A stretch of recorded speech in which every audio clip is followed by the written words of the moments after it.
first. I'm not prepared. Yeah. No. You do the intro. No, I'll do the intro. You do the Okay, intro. I'll do the intro. By the way, Fine, we're I'll do live, the right? intro. Come on, Okay, buddy. cool. Hey, Hit it. Lisa. No, Lisa. Lisa Diamond. Hi, everybody. This is Hello. the Street Epistemology call-in show.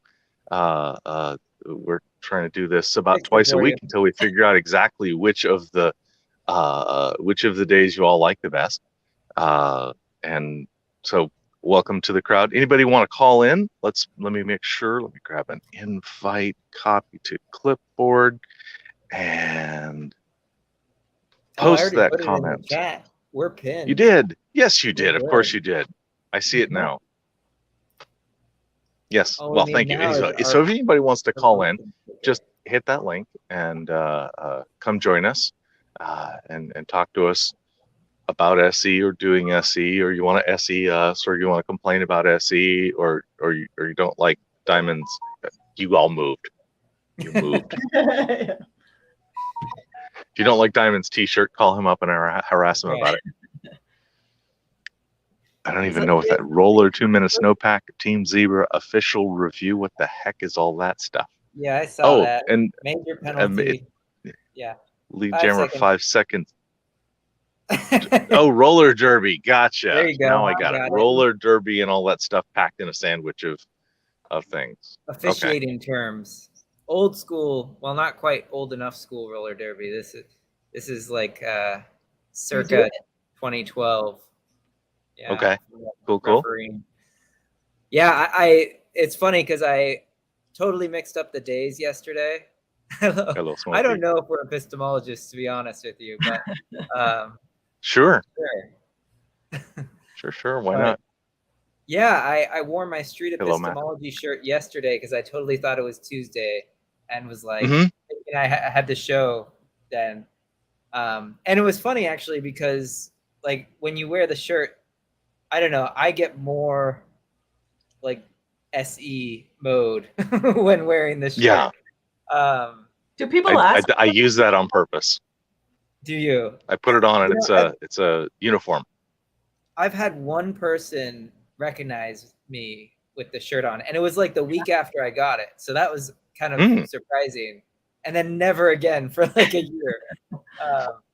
But yeah, it was just like a person in the grocery store was like, "Oh, yeah, Street Epistemology, cool." Cool. Like you specifically, like your face, like you're a celebrity. No, God, no. I have After a selfie. I have no celebrity. But no, just this was before I think I even had a channel. But yeah, so when logo. Yeah. Right. Yeah, just totally the logo. I assume Anthony Magnabosco videos, most likely. But yeah, when I was wearing the shirt yesterday, I actually had 2 good SE conversations. Well, no, I should scratch that. I had one good SE conversation and one what I would consider bad SE. Partly, so the bad SE, we can talk about it. I think it was mostly bad SE because I was kind of emotionally invested at the time, and I wasn't. And even though I was trying to like ask calm, rational questions, it was close enough that it was, I wasn't as neutral as I shoot for. Yeah, I was going to say, what is bad SE versus good SE? Like, how can you distinguish? Yeah. Because it's like good to try, even if you fail, right? Like you're making progress, even if it's not great. I think it's like yourself and your level to some extent. So it's not up to your own standard. Yeah, exactly. Maybe. It's more like your own personal standard, I feel like. Like I don't think I would, like if I watched a video of my interaction and someone else were doing it, I probably wouldn't have called it bad SE, I don't think. I don't know, maybe I would have. But yeah, I guess that's, for me, that's harder. Yeah, I see. Because I'll listen back and I'll be like, oh, I should have asked this. Oh, I should have said this. Or why did I react to this in this way, and I should have done this, but yeah, I live and learn. What were you going to say, Dali? I was going to say something like bad SE is like bad pizza. It's still okay. But Pretty good. but no, actually, I think there are ways in which SE can be messed up and disqualify itself from being a good thing. Mm-hmm. Yeah. Yeah. I think there's ways to mess up the recipe. I think also, I kind of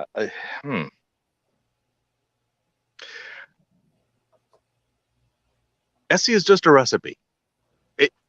There's a brand, there's a name, there's a some stuff to kind of tie it together, and there's a community that helps define that.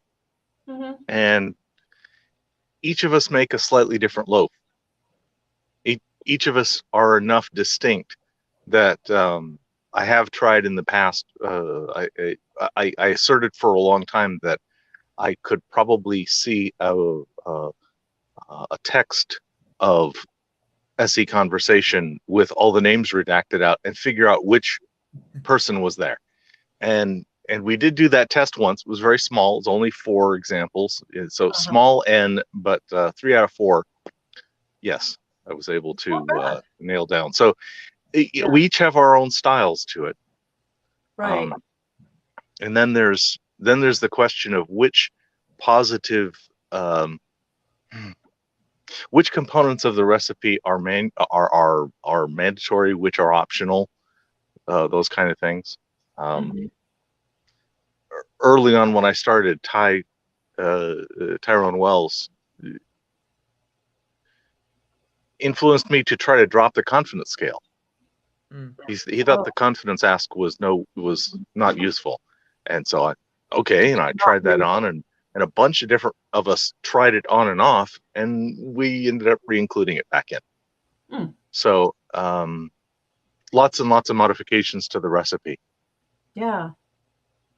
You know. I like that analogy because different cooks will make the same dish using slightly different variations. But I love that about all the different SE content creators too, because the number of different individuals in the world is so huge. Like some people are going to resonate with one more than another, and this is more my style, and this is more, and you never know. So just trying it out and doing it is good all the way around. Oh, Somebody Daniel? says, go ahead. Oh, I just saw Daniel's comment. He's coming to Utah in a few weeks to chat with LDS folks. Excellent. Yeah. So stop by and say hi, Daniel. Let's hang out. Yeah. You guys should, collect each other's emails so you can work that out. Yeah, I think I've got it. So that would be fun. Oh, and Michael, who's also near you in Utah, Matthew would be interested to meet up with Daniel and do things. That would be super fun if Lisa and Daniel and Matthew were able to get in a room. That'd be rocking. Matthew, are you in Salt awesome. Lake area? I'm in Salt Lake, so let's hang out. Cool. I know a lot of church members. Very familiar. Awesome. Cool. Oh, in Layton. Okay. I know where that, or is it Layton? I get corrected if I say Layton. They say no, it's Layton. You gotta get the accent right. I don't know which one it is actually. Capital T or no T? I don't know. It's like Toronto or something. Someplace where you say it differently in the place than anybody else would say it. Santa Cruz, whatever. I still mess up Potomac or Potomac. Oh. I think it's Potomac. But you read it and it says Potomac. So yeah, Potomac. Sure. Yeah. Yeah, so if somebody wants to call in, what do they need to do? Just go to the there's a link. Is it tied to anything? Anyway, it's at the top of the text. If it's not for somehow you have linked. to be on YouTube. The chat. Go to YouTube. Look at the chat. Go to the live chat and click on it. But that's only if you're watching live. We are live on, at the moment, Saturdays and Tuesdays. Saturdays around, 4 p.m. Eastern, whatever that is in your time zone. 1 p.m. 2 o'clock Pacific. Pacific. 2 p.m. Mountain. There you go, live. Mhm. That's for Saturdays, and then Tuesday evenings over here it's 10 p.m. or Eastern Mountain Time. Yeah, you can do that. Why do we make you stay up so late? Don't you have kids? I mean, That's the point. This is the time you get to sleep. This is it's the time they've gone to bed. Yeah, there you go. Quiet time. Yeah. I understand. Yes. Yeah. So actually, my kids is why I had the bad SE. I can tell you more about that now. Yeah, let's hear about that. Please. While we're waiting, and we have a caller. Let me save that. Yay. Let's talk to Alec first. Okay. Yeah, Alec, hold up 2 fingers for me. Thank you. You're in. Let me move this to. There you go. Hi, Alec. Hey. Hello. By the way, the whole 2 finger sign could totally change from week to week or whatever. We just had somebody who liked porn too much. Oh. Yeah.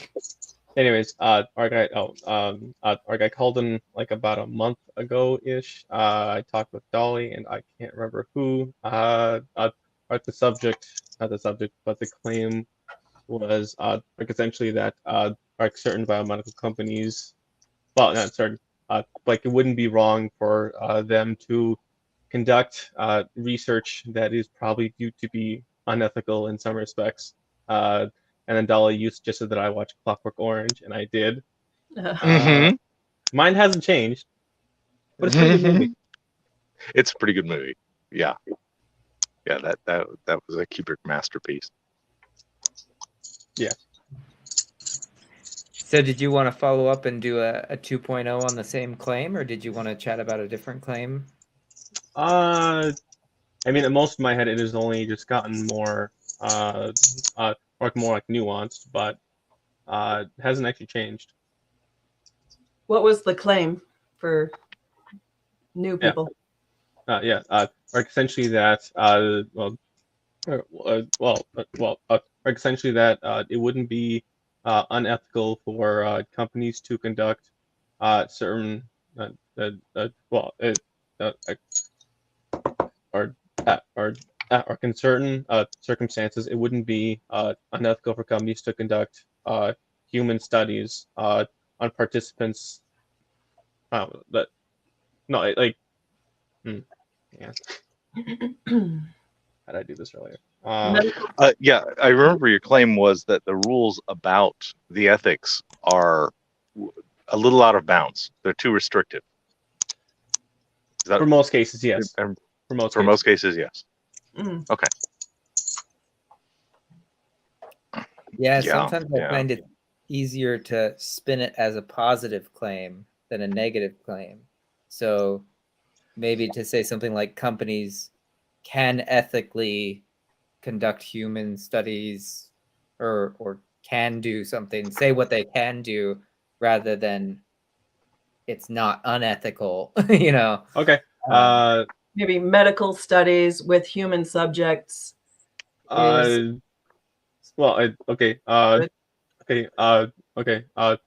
for some, not some, or for instances where the research could be highly beneficial to the human race, but where the research can actually leave the people either scarred or dead. When I say scarred, I mean like heavily somewhat impacted. It could still be ethical for companies to essentially engage in that sort of human research, especially if the participants are willing and they know what's going on and they know of the dangers. And so, like an example that I gave of this, essentially, experiments with the brain. So, like putting stuff with the brain, you would find people that would probably be, or in circumstances, for example, where they probably wouldn't have too long to live. And like in that case, they really wouldn't care if they got heavily impaired because of the procedure. If something got wrong, or if they would die just because they would end up dying soon anyways. And you would just or you would just restrict your pool depending on the type of experiment. And nowadays, that sort of thing is probably frowned on. Go ahead. Can I ask one question? Sure. How would your life change if you were to give up this belief? Or if you were to not anymore? It wouldn't change it directly. It would most probably just change prospects about it, but it wouldn't actually impact me directly, and it wouldn't impact most people directly either. It wouldn't affect your day-to-day behavior or your choices in life or anything like that? Not now. In the future, there is a potential, yes, but not now. Okay. In that future, would you be a researcher or a researchee? Researcher, unless I was in a situation that I knew with a pretty good degree of certainty that I was probably going to die, or that my brain was already going to deteriorate in a state. Do you think that companies and I was also are willing. Do you think go ahead. Companies are already doing this? I believe it's technically, well, okay, or there are studies, not studies, there are people doing this sort of thing, but essentially it's a very lengthy process. Actually, I should probably modify the claim to essentially say that they could probably they could probably skip some steps in the current process, because in the current process, there's a lot of months. There's a lot of months where you essentially have to seek where you have to seek like a medical professional, where you have to I forgot the full process, but essentially it's very lengthy and it costs.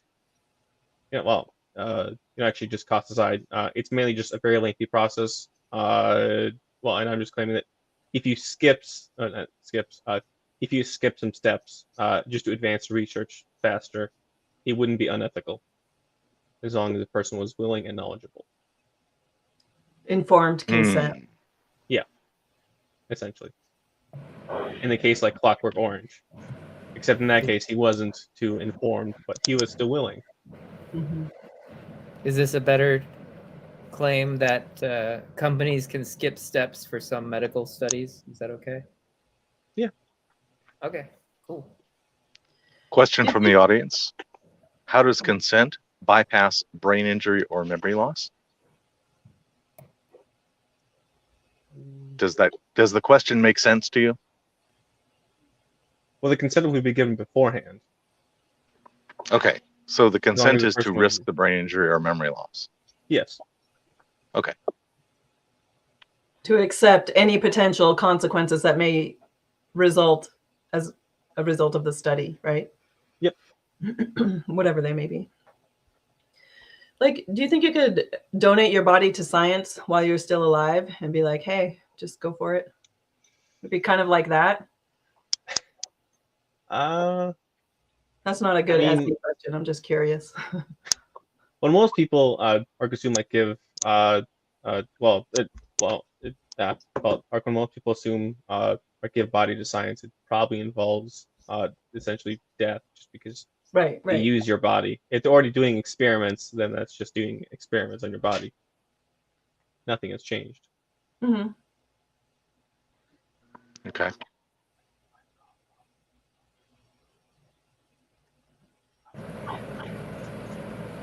Some noob says, doesn't ask, so it's a says, talking about Peter Boghossian, Lindsay, and sorry, I have her face in my head and I'm not remembering her name. Sorry about that.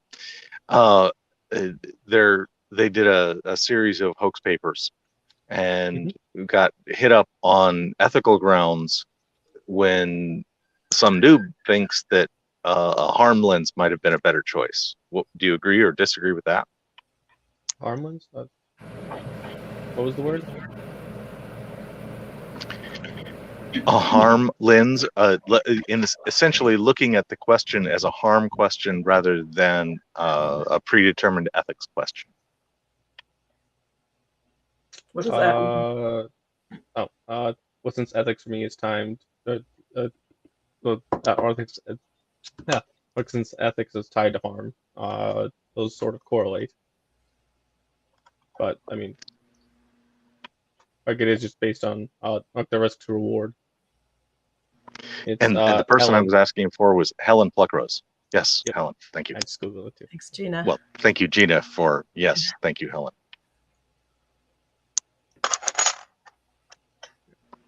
And some noob says harm versus consent specifically. Yeah. Yeah, sounds about right. Yeah. Didn't seem like there's too much. Well, not too much, but like that much more that I could think of to talk about.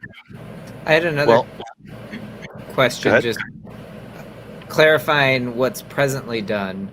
How would the future that you're envisioning with the skipping some steps, how would it be different from today? Like, do you think you could give an example or describe? Sure. Or shortening the time that one would have to spend while talking to a mental health professional. Probably shortening the amount of time that you need to look or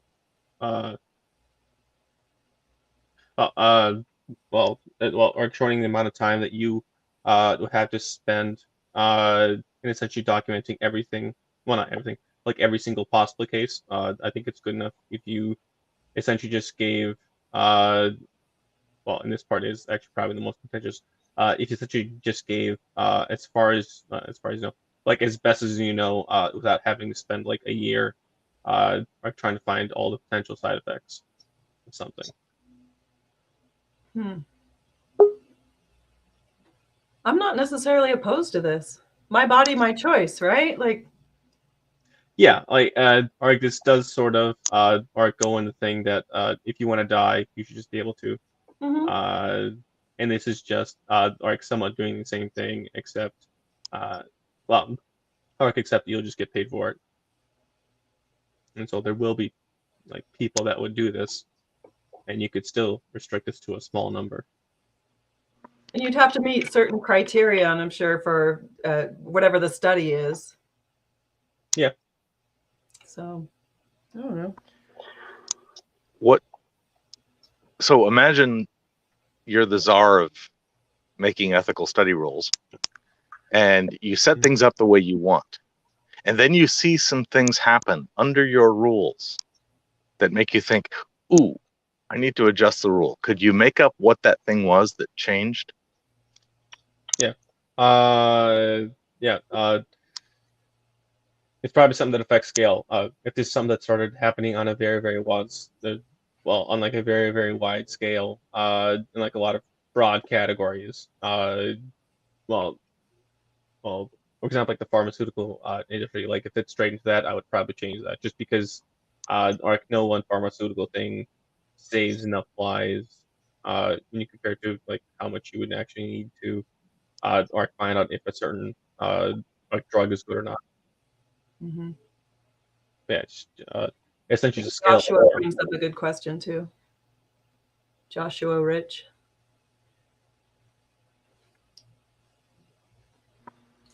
Could criteria be so complicated, informed consent is impossible? I think that's absolutely. You could just look at, okay, me or my family gets $50,000 if something happens, then that might just be all they look at. I don't know. It's possible. Yeah. Yeah. But that would be like if that was the only criteria, then I'd probably not go with that. It'd have to be people that probably don't have a good outlook on life. Not like don't have a good prospect on life already. That'd probably be like one of the main things, just so it's not like random, perfectly healthy people that are just sick of life. Just because those people probably still have a chance to do something, whereas people that are going to die will have. If you have like acute kidney failure or something, maybe you wouldn't qualify for a lot of the studies, or I mean, I don't know. Yeah, it probably depend on Depends. like a lot of things. Survival by rates, case. essentially. Yeah, you'd have to tie the tests and the conditions together so as they don't interfere with each other much. Yeah.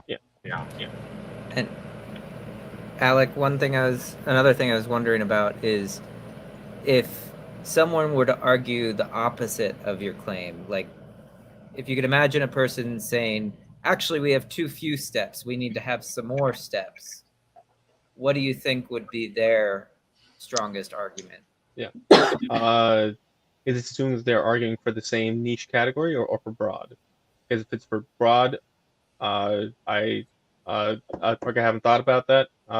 If it's for the same niche category of essentially high impact but also high risk.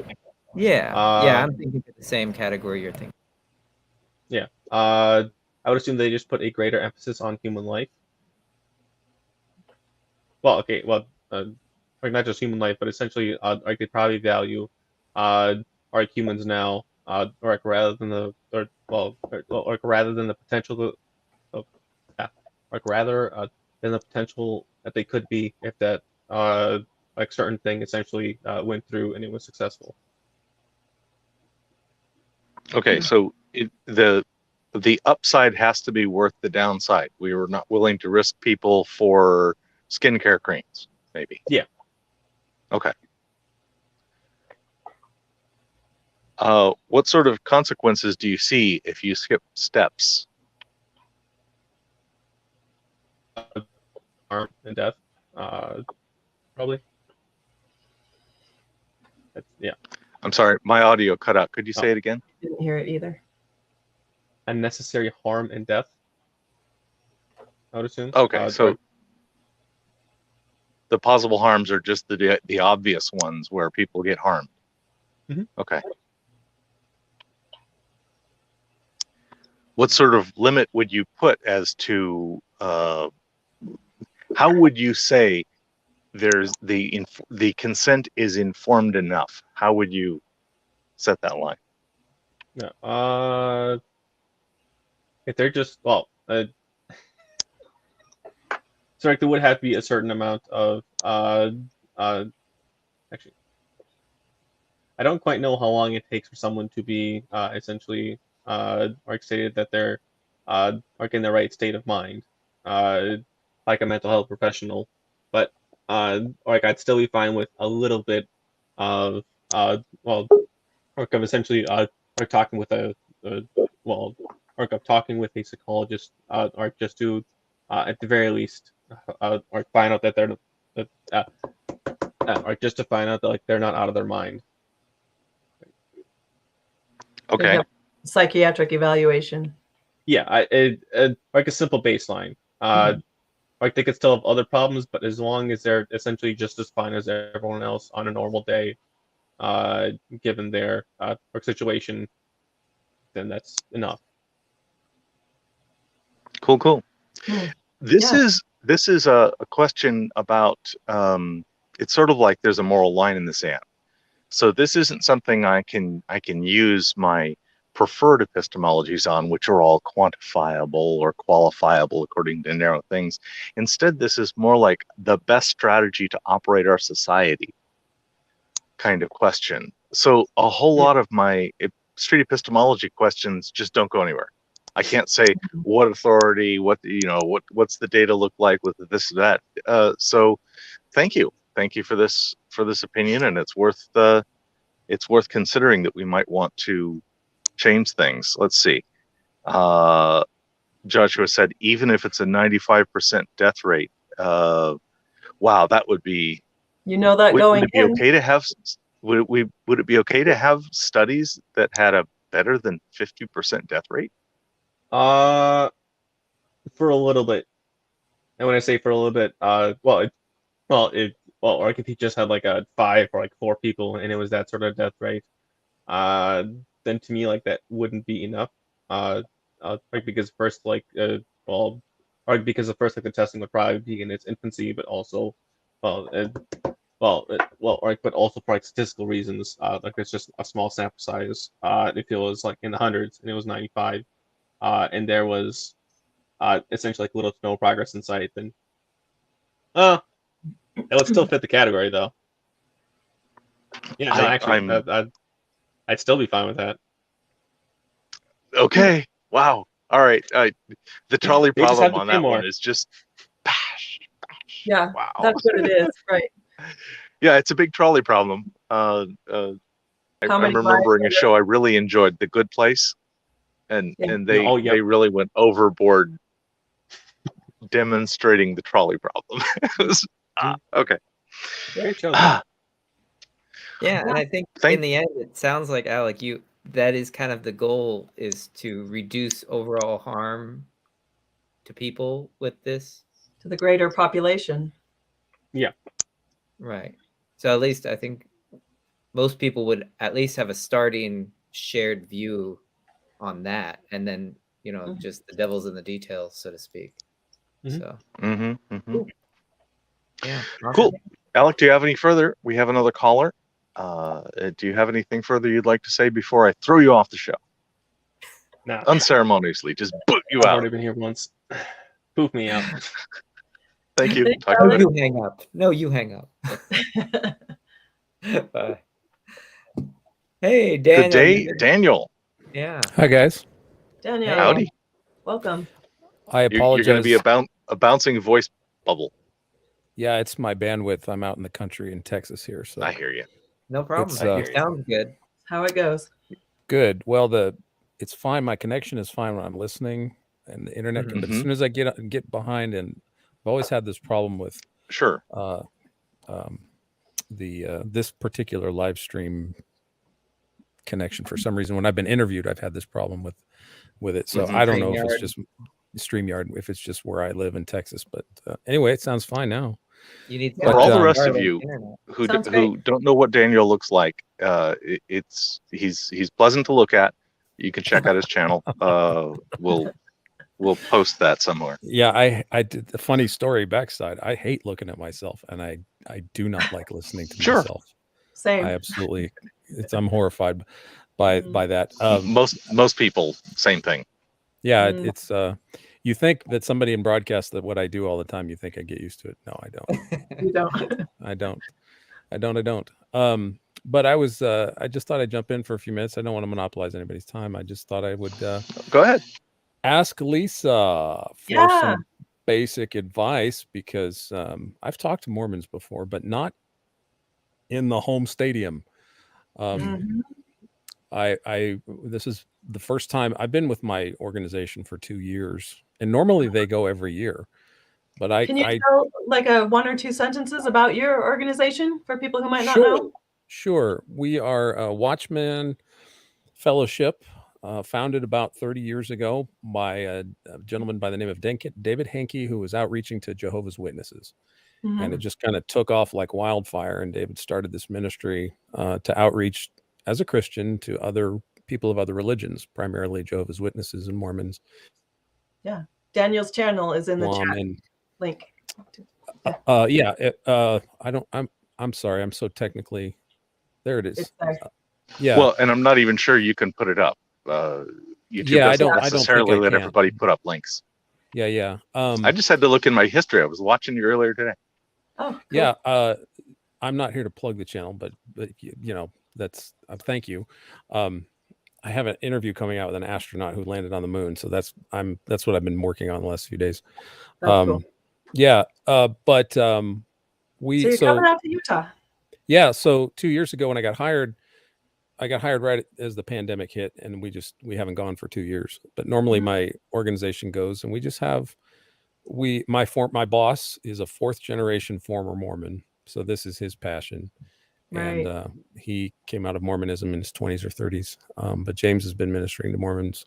We have a dinner at our office when the numbers are there of Mormons in transition, where we have people of different backgrounds who've come out of the church and are in different places, non-spiritual, whatever. We just have dinner for them, and we just listen to their stories, and I make dinner for them. And so I've kind of been doing this for a while. I've had missionaries over to my house and everything, but Cool. going into Utah, I feel like I've already listened to. We just produced a podcast talking to Lynn Wilder, who is the mother of Michael Wilder, who was a Mormon missionary, and his journey out of Mormonism transformed his family. But Lynn, her story kind of reminds me of somewhat of what I've heard of yours, Lisa. Mhm. She landed in Christianity, but she was outlining some basic Christians come to Utah. It's a whole nother ball game. And I've talked to my boss. I mean, I've have background, but I would love, I'm just right now getting ready for the trip, like any resources I can find, just talking to people too. So just wanted to hear what you would think some, group of Christian guys coming to, and our style, from what I know from I've been told about how this goes, it's total relaxed conversational, and there's no picket signs. We don't have bullhorns, and we might have some tracks, but our whole thing is conversational and sort of building. It's like rapport building.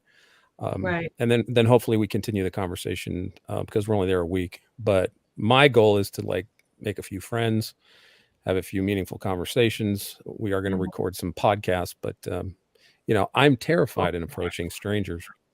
Are you going to be in Salt Lake City area? Yeah, we're going to be bouncing around. We're going to be in Spanish Fork. I don't know where that is. South, I think. South of the city. Salt and then Lake. we're going to be having a Salt Lake day where we go into Salt Lake. Mhm. I'm going to have my own car. I'm driving from Texas to Utah because I hate flying.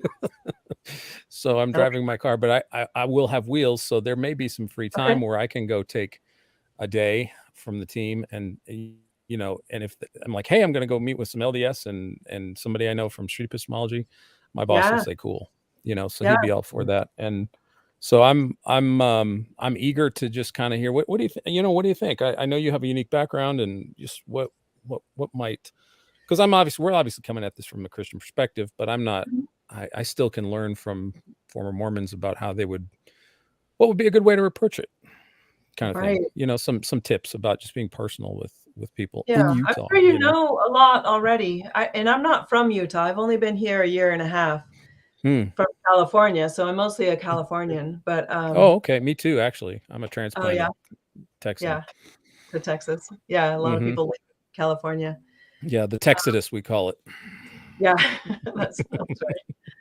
Yeah, I have some family members moving down to Texas next year. So I love it here. But anyway, that's whatever you had, I didn't want to monopolize anybody's time tonight. I just wanted to. Yeah, what is that? About an hour. About an hour. Oh, okay. Thanks, Dali. Yeah. All right. Yeah. I know. Yeah. Okay, cool. Yeah, I'm going to be driving up through New Mexico, Albuquerque, and the southwest corner of Colorado, and going up that way. And then I'll probably go home through Colorado and Grand Junction. Yeah. Anything you thought, Yeah, I'm sure you already know this, but Mormons or members of Church of Jesus Christ of Latter-day Saints have one true religion on earth. So, I mean, that's nice that you bring your cute little Christian stuff, but you have part of the truth, which is sweet. I mean, that's adorable. It's so cute. Like, we have it all already. Like, and I'm really happy for you that this brings you peace and happiness. Like, and maybe you can join us and you can get the rest of the truth. Well, I love how you're toning it, because it's a little bit condescending. No, but it's not something that entered my head, because most every active Mormon that I've talked to has not taken that. But I'm going on to the home turf, man. This is like Giants and Dodgers, or this is like it's going to be a little different there. And I don't want to ever say those words out loud at all, but I know I had these conversations with people, and that's really what was going through my mind the whole time. And I need to convert these people to give them the rest of the truth. Like, they just need to accept Joseph Smith was a prophet, and kid Christianity is just like it's just a cute little sweet smaller version, Mormon mini version. Like, it's not, you don't have all of it. You got part of it. You're on the right track. Good job. Keep going. Yeah.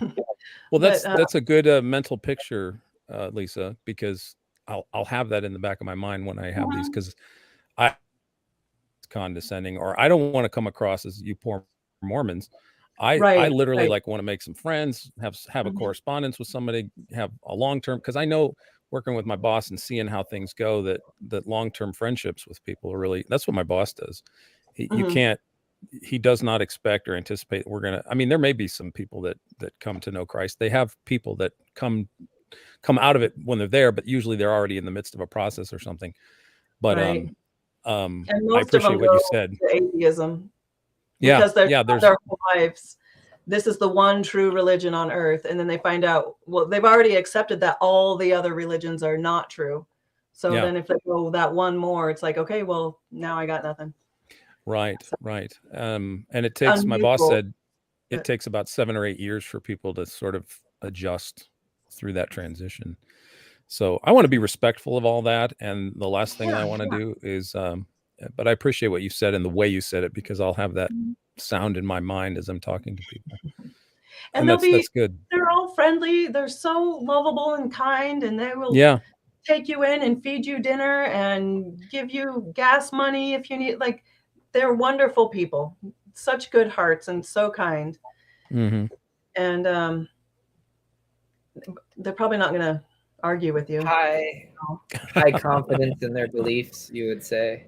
Yeah. I mean, I'm curious, Daniel, how do you view the LDS worldview? Like, do you see it as part of the story, like in the same way that Lisa was describing? Yeah, actually, I try not to be approach when I talk to people, like when I talk to the missionaries that have been to my house are kids. I mean, they could be my kids if I was married. They're 19 and 20, and I'm brimming over with, high school teacher dad affection for these guys, so it's not like I want to prove you wrong in my living room. It's like I really want to get to know your story. But as I find out, here in Texas, there's not the Mormon church, the church, not the temple, is like 30 miles from my house. And these guys are changing in this district where I live. They don't stay very long, so I don't have an opportunity to get to know them. But I believe Christianity is true. I think there's a lot of historical textual problems with Mormonism that make it untenable for me. And so, but I wouldn't start a conversation with somebody by saying, the book of Abraham wasn't translated correctly. I would try to approach it to sort of think about, if they come out of Mormonism, would they still want to talk to me? I want to be that kind of a person in relationship. So yeah, I don't agree with Mormonism, but it's like anything else. There's people involved in the group, so you have to be a person too. And that's kind of how I view it. Well, and you've probably seen how it works when you spit out facts or what your version is, and which might be different than their version, and then it turns into a debate, and that isn't going to go anywhere. Yeah, I've had a couple. Well, it was with a Muslim at the University of UT Dallas a year or two ago. I got into a debate where it started with him asking me questions, and then it turns into a debate. I think that's a guy thing. It tends to be. We like to throw facts at each other, sports teams, cars, whatever. And so I kind of like that way. If I find a guy that wants to spar that way, I'm like totally fine with that. But on the other hand, I know that doesn't that doesn't go over well with more relationally minded people. So especially in Mormonism, you'll get the persecution complex. They're persecuting me for my beliefs. They're attacking my beliefs. They're trying to destroy my faith. I'm being persecuted, and then they go on the defensive. Got it. And one other thing is the terminology, right? They prefer not to be called Mormons anymore, right? Would you say LDS members, or it's the president, the current president or prophet has sort of outlawed this. I say outlawed. I don't know what the decree is officially, but the whole Mormon, the name Mormon has become somewhat of an epithet with the current prophet. And so it's Latter-day Saints. My boss just debated a Mormon apologist. Mormon apologists are kind of rare, but we have a podcast video of my boss debating a Mormon apologist who talks about this very problem. Now I have to change all my website and all my information to LDS and not Mormon because of the prophet said this. And even more, like most members will say, I am a member of the Church of Jesus Christ of Latter-day Saints. They want to make sure that Jesus Christ is in there as well. So Mormon is a victory for Satan. You don't want to go down, use that word. No, I generally won't. I don't usually lead with that, with conversations. I mean, it does, if I get into a lengthy conversation, that those things come up eventually, but not right off the bat. Right. Yeah. Something I would practice like in advance. Like I haven't gotten good at it clearly because I still say Mormon sometimes, but I think it is probably a good idea to try and use the terminology they prefer. Yeah, I would ask them. Say Mormon as well. They'll use the term Mormon just because it's common. It's easy. Yeah. If I'm willing to try to remember somebody's pronouns, remembering their preferred name for a religion, that should be real easy. That's a really low bar. It's just how many syllables is the Church of Jesus Christ of Latter-day Saints? I mean, it's just easier to say Mormon. So, yeah. I just say LDS. I haven't gotten pushback if I just say LDS Church. They know what you're talking about. Yeah. Right. Well, I appreciate it, Lisa. And thanks for calling in. You have my email still. Yes, right? I certainly do. Yeah, let me know when you're in town. I'm in town from the 19th to the 26th of July, and I'm probably imagining at some point in that week I will have a free half a day or a day or whatever. Awesome. So if you want to do your SE group, or if you want to SE me, if you want to bring another, if you want to do a little podcast show or whatever you want to do, you just want to say hi, and we can't get coffee in Salt Lake, can we? Or is there? Oh, there's coffee. There's definitely coffee here. I heard. I guess that's just a stereotype. Alcohol that's harder. You have to buy a meal to get alcohol, but coffee you can get directly. They have Starbucks. Salt Lake City is Sin City of Utah. Is it? Oh, okay. It's like the island in Saudi Arabia where Allah does not see. I don't forgot the name of the place, but there is a place like that. They have that. Anyway, guys, sorry, I don't want to monopolize time. We can talk. Not more a problem. About this later. Question from the audience: have you chatted to Satanists before? No, I have not. There's not that many. There's not that many in Texas. I mean, that I know of. But I don't know if that meant if he meant like real Satan worshipers or just the sort of spoof Church of Satan, because there's a distinction. You know the distinction, right? I think the Church of Satan is different from Satanists, or is that Satanism to me would be there's two different ones, and they look at each other across a picket fence and go at each other, but that's about it. Well, one of them believes in Satan, one of them doesn't believe in Satan. Yeah, one of them's a mockery, a mockery kind of thing, I think, to prove a point with separation of church and state.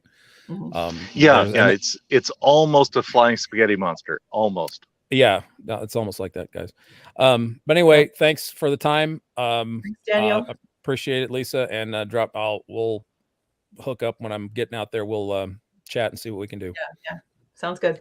Thank you, Daniel. All right. Bye, guys. Bye, Daniel. Church equals Satan is real. Temple, Satan is silly. Oh, okay. Satanic temple is the ones that are like the opposite of religion. Like yeah. Check whichever one Aaron Ra is in. They don't believe that Satan exists. He's they're holding him up as a. I don't need words for that. Enough said. Yeah. So, yes. Yes. Matthew, right. Feel free to put in the chat how you prefer to be. Yeah, Matthew, what's your preferred way to refer to you as a church member? Are you LDS okay, Mormon okay, or Church of Jesus Christ of Latter-day Saints? What's your camp? Because I've heard all three from different family members and friends. It's just how seriously do you take the words of the current day prophet. It kind of reminds me of, like, I came from a Catholic background, and you know, there are different types of Catholics that take the words of the Pope seriously. I mean, all of them. Latter-day Saint is fine. Cool, thank you. Ostensibly, all Catholics are supposed to see the Pope, you know, as being, well, not necessarily always infallible, but there can be statements that they make that are supposed to be infallible. But even the ones that are supposed to be officially infallible, like, there are definitely Catholics that don't accept that either. So I imagine it would be similar with LDS as well. That I do that too, Matthew. Range. Yeah. Matthew says, the first time I'm referring to the church, I'll use the full name so people know. And then after that, maybe just LDS. And then I'll kind of go with the terminology that they use after that. Yeah. If they say Mormon, then I'm on board with that. That's okay. But whatever they prefer is good. Papal infallibility. Younger than escalators. Ah, cool. Okay. How old are escalators? No idea. Was there some like Roman water-powered escalator that goes back? And I don't know. That's funny. Diamond, since we have a lull in conversation, tell us about your kid story. I will. Yes. Yeah. So feel free, if anyone wants to call in, you can interrupt us. It's no problem. Yeah, we'll come back to it. Yeah. If you have a claim that you want to discuss, if any of the topics we've chatted strikes a bell or a chord or anything, yeah, feel free to jump in. Yeah. But yeah, so yesterday I was bringing my kids to swim practice. My older kid had swim practice, and my younger one, we were just at the pool waiting for my son, and my youngest is 4, and so she's a girl. That's how I know her. But it occurs to me that at 4, like, you really can't necessarily judge. Children tend to look pretty similar. I mean, maybe you might look at, okay, if they have a princess shirt or long hair, you might make a judgment. But the reason I bring it up is because since we didn't have her typical swimsuit, I said, you know, okay, you can go swimming in the kiddie pool. Not really swimming, it's walking in water, right? Yeah. But you can go walking in the water in just your shorts is fine. So she didn't have a top on. And there was other kids there. There was, you know, some with shirts, some without. And then after a minute or two, the lifeguard says to me, she has to have a shirt on. Does she have long hair? She does. She does American girl? Yeah, she does look like a typical girl. And so I understand why he said it. But at the same time, I'm thinking, like, well, first of all, what is the policy? Is, you know, girls have to wear shirts. And is that the policy? Because how could that be the policy? Right. If it says that, there's no way of enforcement. Are they checking genitalia? Exactly. Yeah, right. Or what is, you could go into that whole definition. And I do live in a fairly liberal part of the country. So this is also in the back of my mind that, like, surely the people that run this thing don't actually intend to strictly enforce this kind of thing. So my natural inclination was not to, like, follow what the lifeguard said and obey. My natural inclination was to, you know, start a fight. And that's the reason I say I did bad SE, because at the time, I think it would have been better to put her shirt on and then calmly, you know, maybe ask him about it, or take my time, get in the right mental state to actually ask with curiosity about how this person knows the guidelines. You went into defensive dad mode. I went into defensive dad mode, yeah. And like, exactly. And so, yeah, my instinct was why. Now, I still did try to do SE. I was like, well, why does she need a shirt? Or I didn't even say she. I was very careful not to specify the gender. Right. I said, why does my child need a shirt? and I was actually trying to see if he, if this lifeguard would bring up the gender first. So, Right. So in the end, the lifeguard was like, oh, what would it? Oh, actually, so I did end up telling my daughter, okay, well, the lifeguard says you need to wear a shirt. And I was so proud of my daughter because she looks at the other kid and goes, why does that kid not have a shirt? And so I looked at the lifeguards. My child wants to know why that kid doesn't have a shirt on. Yeah. And the lifeguard. Oh, you cut out. I can't hear you. Your audio. Damn it. There, I think I bumped something. Oh. So the lifeguard said because he's a dude. That was the explanation. So anyway, so I kind of left in a huff. My daughter was done anyway at the pool. So so that's kind of the end of the story. But it did have a happy ending at least. I wrote an email asking for clarification from the higher ups, and they clarified that no, that is not the policy, and they're gonna update their training to reflect that. So so yeah, at least hopefully it won't be an issue for other people in the future. But yeah, it's an example where I wish I had done SE properly, and I let those emotions rise up, and it's tough, and that's why we practice. But yeah, the whole concept of shoot the messenger is yes, yeah, so hard. But the messenger needs to come out. right. I really have a message to deliver. You need to hear what I am thinking. And I'm right, and they're wrong. And right? you're wrong. Let me tell you why. That's what we're trying to avoid. That's tough. But anyways, we do have another caller. This is awesome. We appreciate. We may not have a huge viewership right now, but I love having active callers. So there we go. We have verification. Okay. Welcome. Hey, guys. Justin. Thanks.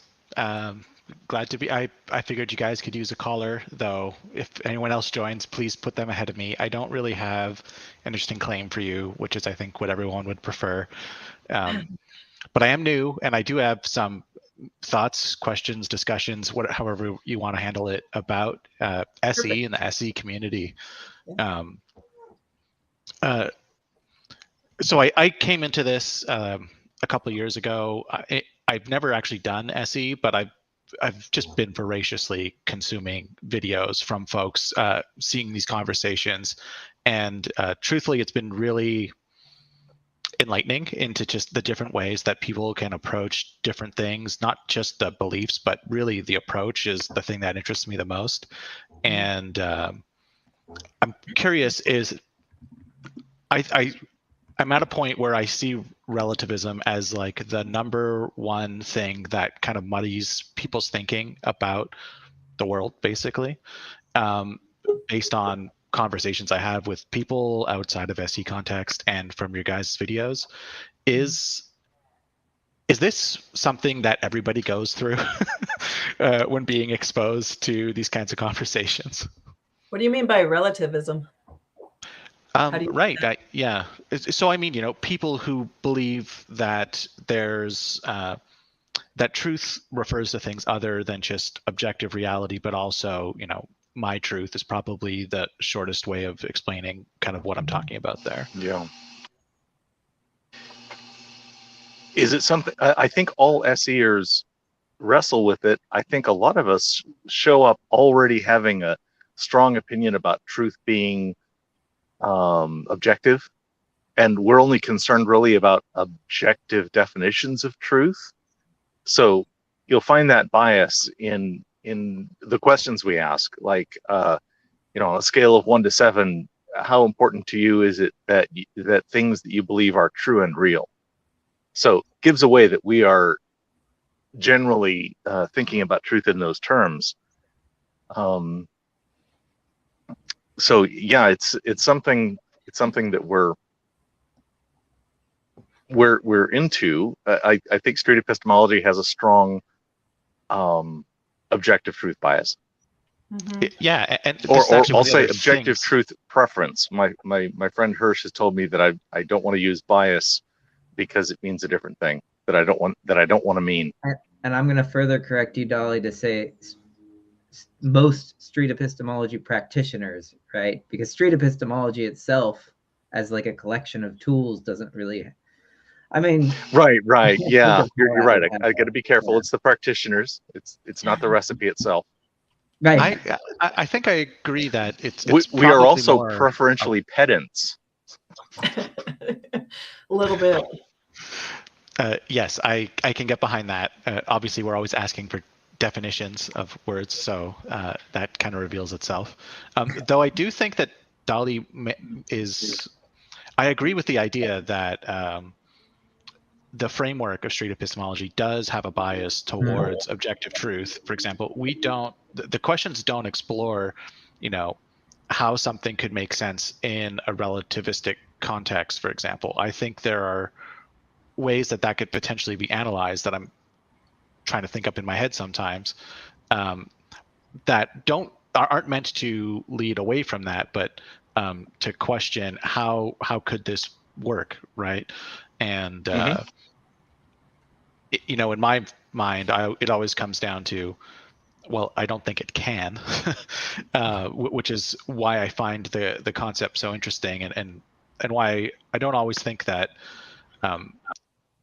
being objective, being neutral when it comes to this distinction between objective and not objective is necessarily something that should be a goal of street epistemology. I think I think we're not very neutral about it. I think if we want to clarify people's ability to think about the world, that an objective framework is almost necessary, because I don't know that it can be reasonably done under other frameworks. And maybe I've yet to be convinced otherwise, let's put it that way, but maybe something that will come to show. So imagine that we're talking about a truth that is not solidly objective. Like, what does a term mean when general people? I'm sorry. What does a term in general use mean? Things like that. Right. That is about opinions. And if we're going along with that idea, we might find that their epistemology includes truth is what supports my political ideals. So it's unfortunately all the words I have here are negative. Like, is that your political truth, or is that your your truth? It's something that serves your personal goals, and I think realistically those are the measures of truth in some epistemologies, and I don't even know how to talk about it without being insulting, because whenever I say is what's true what serves your political interests, I think people would immediately say, whoa, how do you that seems insulting. I agree. I think that the hang up there, and there's this thing that happens all the time, is people are using different definitions of the word truth, and they have the concept of the truth as an objective thing, like we all do, but they have this other usage of the word which doesn't actually map onto the same concept, and they swap between the two depending on how it may advance their political agendas, for example. And sure. When it comes to that, I always want to say, like, are there two definitions that are being used here? And I see that question get asked a lot, but I feel that maybe a further step that might be appropriate to help people is to say, is it is it appropriate to use the word truth in that context when it doesn't mean the same thing as what you mean when we're talking about, the box of Tic Tacs or something? Mm-hmm. Yeah, I want to know what a better word would be. I think in each epistemology, truth is defined differently. I'm going to, my two favorite epistemologies are quantitative and qualitative. If I can count it, that's like physics. Or if I can observe it and have several different people using the same operational definition and they can reliably categorize it the same way, then I get the next best thing. That's like for soft sciences. Those two things even define truth differently. One is truth is that which you can measure, and the other one is truth that you can figure out through operational definitions. Now, it's a slight difference. If I keep going down the list, I end up with like the hermeneutical thing where you are investigating language. What does language mean? And now truth is comprehending what the person meant when they used the term. And that's as far as truth goes. And then there's truth is what my authority or my scripture or my professor said. Yeah, that's another thing. I'd love a better see. term. I have a question. Of course, I'm sorry. No, before I forget, like I was taught my whole life that truth will be verified by a feeling that you feel, and you can't deny that truth. And then that is the way you confirm truth. It feels right. It feels good. It brings peace. It brings happiness. So if something does those things, then it's true by definition of those results. I don't know. Does that make sense? So truth is the best strategy? You. Yeah. Well, truth can be internally validated is kind of how that sounds. And I can understand the meaning of that sentence. It just maps onto a definition of true that I don't think is probably what even you would use in common parlance. It's something that you might use in a discussion about, your faith or a very abstract concept. But in that sense, it could be true for me and not true for you by using that kind of definition, if that's your definition of true. Is it objectively true that you may not castle after you have moved your king? Specifically, I'm referring to now a truth that is inside of a model with axioms. Right. And so, I could also say, is it true in geometry that parallel lines never meet? Stuff like that. Right. But then we can say, does that give us that warm feeling in our heart? Do we know it's true? Do you move it and then feel bad about it because it's cheating? So therefore, no.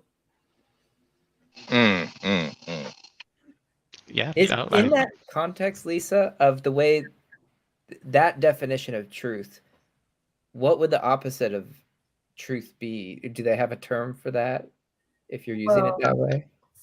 It's cognitive dissonance is what it is. You get some conflicting information and you feel a little panicky. You feel a little like nervous. You feel like defensive. You feel like you're being attacked. So obviously that's not true because I don't feel that peace and comfort. I think in that case, the opposite of truth is opposition propaganda. Stupor of thought. Yeah. Exactly. If you feel confusion, that's. But I think some people don't get to the stage of confusion. It becomes there's a bouncing around between the way that you're using it in one way and another, and there's like people don't experience the dissonance because they don't recognize that there are two things that are even contradictory. I think that's one of the things that SE is very great at pointing out. Actually, that's probably I agree with someone I saw say like, this isn't necessarily a pathway to truth. It is a pathway to doubt, and it's about doubting your assumptions about the way you come to terms with things. So it reminds me a bit of like, a cult to deprogramming type of method where it's meant to break down all of your things. I don't think that this is a cult or anything.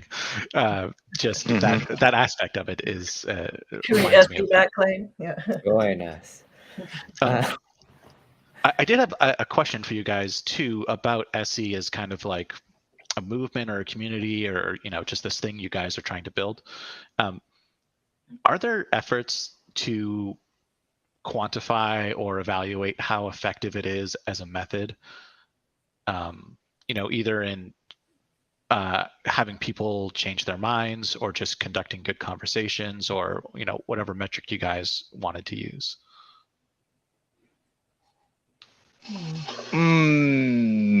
We have several times looked into it, and each time we are talking about making a scientific paper, we look at a wall of things relating to ethics and getting all the right people, and relatively large budgets in order to jump through all the hoops. There might be some low-hanging fruit. Yeah, there might be some low-hanging fruit where we can do a simpler, how do I say, a simpler survey, which would have very little ethical issue, because it would simply be a review of the existing library of videos, where we would look through and, for example, score what epistemologies do people appear to be showing up with, things like that. Now, this wouldn't be a measure of the effectiveness of SE. It would really just be research into the people that chose to be on videos with us. Mm-hmm. And the ones that you find interesting enough to publish. Yeah, though, when I first came into this, I assumed that the ones I was seeing were the 10 or 15% best. And that's sometimes true. And then I also myself did live stream and put everything up. So it didn't change that much. Okay. When we live stream, we're obviously not choosing anything. It's up to the IL. They bring whatever they bring. And I don't actually see a large difference between live stream conversations and the carefully edited ones. Right. That's a bit surprising to me, but you guys are. I've never actually done this. I have plans to, with friends and family kind of thing. Yeah, I'm in love with the survey, I think, and I want to run that through some friends. I think it'll be if nothing, a great conversation piece. Yeah. Well, and when you say you haven't tried it, what do you mean by trying it? I mean, I've never employed it specifically in a conversation to test a claim, or even, just try to use some of the methods about getting to the whys and hows of things. I do that in my professional life in some capacities, but never in like a conversational sense. Gotcha. Yeah. Is there a meetup group in your city? I looked around and no, I'm in Las Vegas, so there's a lot of cool stuff around here, but not quite like that. You know what that means, Dustin? No. It means that's your job to get it started and get it going. Yeah. It's all on me. That's great to hear. Yeah. I'll need to get a couple under my belt first, and then. Are you on the Discord server already? Yeah, I kind of lurked around on it for a few years, and I started to get active again on it in the last couple months, listening in on some of the calls, that kind of thing. Yeah, I found practicing in person with the meetup group has been really helpful for me, and it gets the word out, and it gets people, like we have new people every meeting, which is amazing. I mean, they don't always come back, but it's spreading the ideas at least. So it's all on you. I found that when I was starting, like, it felt almost freeing. I mean, once you get over the nerves of talking to a stranger, it's kind of freeing to be able to get into those deep conversations, because if you screw it up, you're not going to see them again, right? There's some advantage, like you don't have this vested relationship as much that, I mean, you want to have a good, successful conversation, but I don't know, there is something freeing about that, being able to talk to someone who has no preconceived notion of where you're at, and yeah, you're just starting from scratch, and you're just going, let's go deep now. Let's plunge together. So that's kind of cool, but yeah, that's not for everyone either. And so yeah, starting with the low stakes thing informally in conversation. Actually, I didn't mention, I said I had two SE conversations the other day.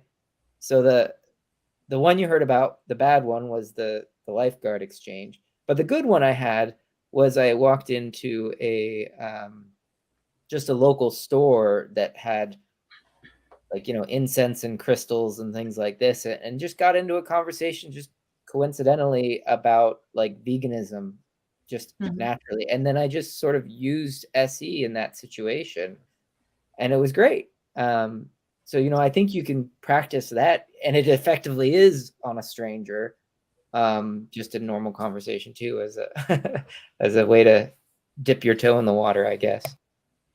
And if you start feeling weird or uncomfortable, you just say, "Oh, interesting," and then call it good and stop. Abort. There's no pressure to keep going. My biggest hurdle is less about being about that kind of awkwardness. It's more just I wouldn't want to do it very poorly, which is basically guaranteed. And you're gonna do it poorly. It's fine. Yeah, I want to do it well in front of people in a way. So yeah, friends first. That's they don't care if I sound stupid, and that way I don't have to embarrass myself in front of a stranger yet. Justin, if you want to practice ever on our show, you're welcome to. We would happily give you claims and a safe space to fail gracefully. But you don't have to. But if you wanted to, it's an option. Yeah, I would probably take you up on that, though not at the moment. I would really rather fail in a more private way at first, just so I can know what that experience is like and get past it. Hit me up on Discord too. Diamond on Discord. Yeah, should be easy to find. Oh yeah, that's a good one to plug. Thursday night. Yeah. Can you tell us about that, Dali? People don't know what this is. Yes. Mark Solomon is running our creator committee. This is support for people who wish to do SE and record it and that sort of thing, including help getting set up with microphones and videos and technical help and practice and all those neat kinds of things, just trying to make it easier for people to do this. And even if you're just thinking about getting started, come to the meeting. Yep. Even if you're just thinking about it, there's no pressure to follow through with any particular thing. It kind of give you an idea. And this will be Thursday night at 6 p.m. Pacific, 9 p.m. Eastern. I think that's 7 p.m. Utah time. Las Vegas, are you in California or Utah time? Mountain? We're west. Las Vegas. We're Pacific. Okay. California. Yeah. Okay. Yeah. So 6 p.m. Thursday. And it sounds like contact that address in order to. Yes, contact that address ahead of time. It'll be a Zoom call with by invite. Mark will send the link. Yeah, that was announced on the Discord server. I don't know if that was it might have been on SEI's website as well. The announcement of that creator committee, and that anyone thinking about it can just send an email, say they're interested, and you'll get the Zoom link, pretty much. Yeah. This sort of support's been going on for several years. I took advantage of it when I first got set up, and it was certainly a big help in getting microphones and video and everything else set up, learning how to use it. I need help with that. I'm going to be there. So. Yeah, good. get things figured out. Yeah, I'm pretty technically comfortable. Though a lot of the on the road stuff that you guys have, that seems like more particular equipment. What's a good microphone to record a semi-noisy outdoor space, but still hear the participants kind of thing. Right. No, I think it's great that I you certainly guys have my are- opinions about which microphones are awesome, but there's really a whole bunch of them in the $100 to $200 class that are really good. Oh, cool. Found the post for you on SEI, streetepistemologyinternational.org. Just go to that, and then you can see the description in the news section. So cool. Anything else, Justin? That's great. No, not really. It's been great to hear from you guys. I'm really appreciative of what you all do. Thanks. Yeah, thanks for calling. Thanks for coming in. Yeah. That's cool. Mm-hmm. Nice. Johnny's here. Johnny, we have another Hello. guy. Wait, does 5 fingers count, Dali? I don't know about our screening process. Yeah, how are you? You're Wow, in. hey everybody. I'm going to risk it. Can you all Hi, hear me? Johnny. Hi. Yeah, we can Yes. hear you loud and clear. Yes, we hear you, John. Yeah. Hey, that's great. That's great. So, I do SE with myself for fun always. Every time I have a new, or I try to get my wife to do it. She doesn't like it. She's like the tension. She doesn't like doing it to me. Even when I'm the one on the hot seat, right? That's okay. So I think SE is cool because it's like just I think it offers the best hope for sort of, helping society progress to a better level, right? Like just all the core ideas, helping people figure out how do you know what you know, and just elevating that into a thing that people can even consider, right? Yeah. Epistemology on its own. That being said, I don't know. I really could go for some pro tier SE, on some belief of mine. I don't have a particular belief. I could come up with one, but like, I feel like maybe everybody feels this way. I feel like my epistemology is rock solid, got no issues. Boy, oh boy, am I well read, et cetera, et cetera. But seriously, that's kind of where I come from. Like, and so I don't know. We could pick something. What I think is actually really interesting is like uncontroversial beliefs that are probably correct. The sun rises in the east. How do you know that? Like that, I think is actually a really interesting conversation. For example. Okay, so you claim that the sun rises in the east. Yeah, the east, you say. Yeah, but by the way, okay, I have one more meta question. So, yes, people, you all, good to meet you all. Are you actually part of like the official street epistemology nonprofit organization? No. Is that who I'm talking with here? Good. Like, I'm so glad you asked, because now I get to say the disclaimer that we speak for ourselves and only ourselves, and we're a bunch of hobbyists that don't get paid by anyone and have no affiliation with anyone, and somehow SEI lets us borrow their YouTube channel. It's not even SEI's channel, is it? I guess they might. It is. It is? Okay. See, I don't even know who. Yeah. I'm on some channel. I don't know. But no, we are just individual creators that kind of collectively wanted to start chatting to people. So cool. But this Facebook group that like this is hosted at least the way I clicked into it, that is the official Facebook group though, right? Yeah. Cool. I'm kind of looking for that because there's a bunch of Facebook groups out there, and a lot of them. So I'm an IP lawyer, intellectual property, and I was already talking with Magna Bosco. I forget what his first name is actually. Anthony, like telling him, dude, they're using your trade dress, your trademarks and copy. You know what I mean? But like, they're not actually. He's like, yeah, I know. Anyhow, but like, so I feel like I've actually been having conversations with people in other Facebook groups only to realize, oh, this isn't really. Anyhow, the sanctioned sort of methodology and things like that. So it's just kind of nice to know who I'm talking with, or sort of semi. We're a very low control group. Okay, cool. I think in terms of talking to the official Street Epistemology International, like they have an email address. You can contact them that way. Reed Nice Wonder's the president, and Anthony's on the board. There's a few people often that are content creators that are on the board, and some that are not. And I think it's listed on their website. So there's ways of contacting them. But in terms of like public statements or anything, I think that I would only assume that they're speaking when it's on their website. You know, that's basically how I think about it. Well, cool. Well, so Dali, it sounded like you liked my claim that the sun rises in the east. Sure. You like? Cool. Good. Yeah, very much. I think a lot of people have a difficulty examining claims that they agree with. Yeah.